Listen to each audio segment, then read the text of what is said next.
menanggapi uji materi yang dilakukan oleh beberapa advokat terhadap Majelis Kehormatan Notaris yang diatur dalam pasal 66 ayat 1 Undang-Undang Jabatan Notaris yang baru, yaitu Undang-Undang nomor 2 ya tahun 2014. Saya melihatnya dari dua sisi.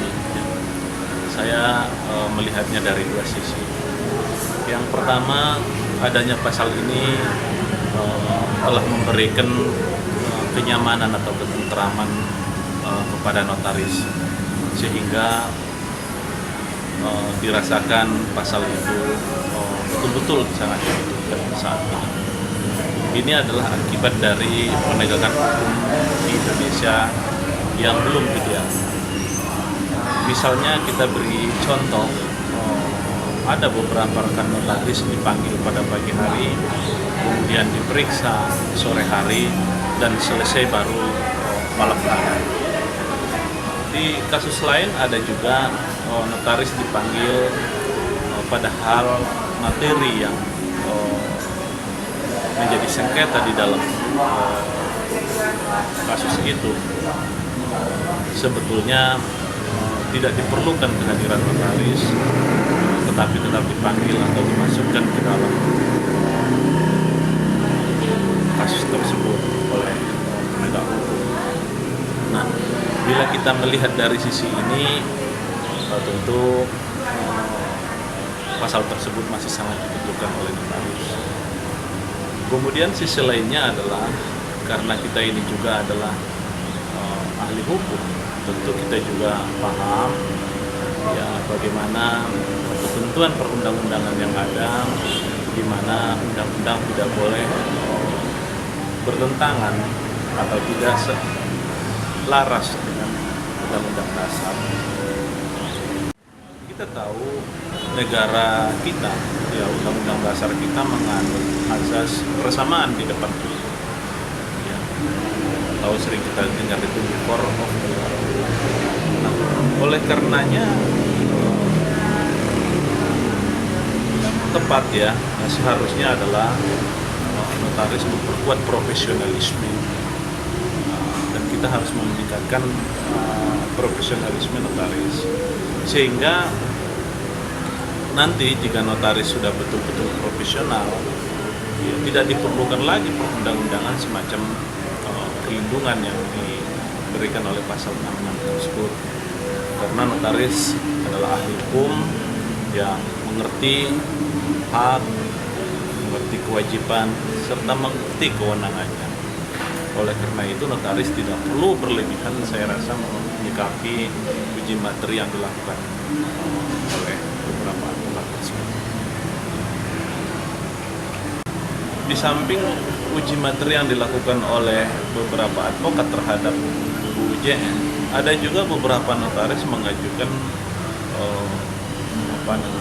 uji materi terhadap pasal 82 UJN, yakni notaris berhimpun dalam satu wadah tunggal. Wadah tunggal yang dimaksud adalah Ikatan Notaris Indonesia. Menanggapi permohonan uji materi terhadap pasal 82 ayat 12 UJN yang dilakukan oleh beberapa rekan notaris, saya menanggapinya sebagai berikut. Jika kita bicara masalah wadah tunggal, yang terbersit di dalam pikiran kita bahwa hal itu tidak mencerminkan negara demokrasi. Itu yang pertama yang terbersit di pikiran kita.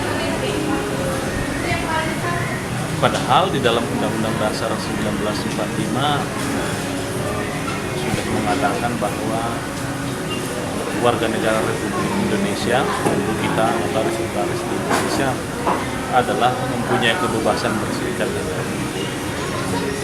Oleh karenanya pemaksaan oleh undang-undang tersebut agar organisasi di lingkungan notaris berbentuk wadah tunggal tentu menjadi perdebatan yang tidak akan pernah habis karena bagaimanapun juga itu adalah bertentangan dengan asas-asas negara demokrasi.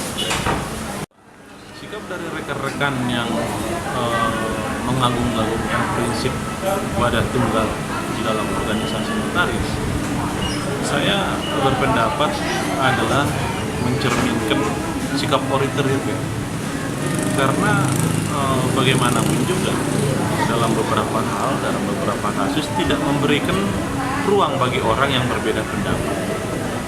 Itu bisa dibuktikan dan dilihat dari sikap beberapa notaris tertentu saat saya berbeda pendapat dengan mereka.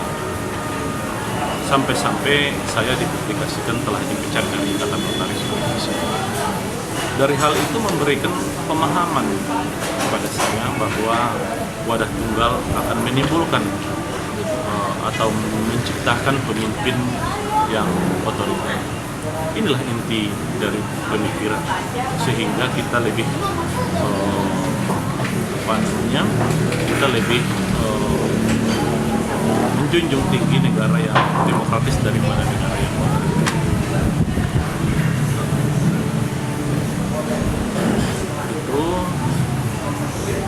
Nah, sehingga adanya permohonan dari rekan-rekan notaris tersebut sangat bisa dipahami dan dimaklumi, ya, dengan tujuan tentu agar di organisasi notaris tidak muncul pemimpin-pemimpin yang bersikap otoriter. Artinya lebih mengutamakan musyawarah daripada sikap yang mengagungkan kekuasaan. Itu barangkali.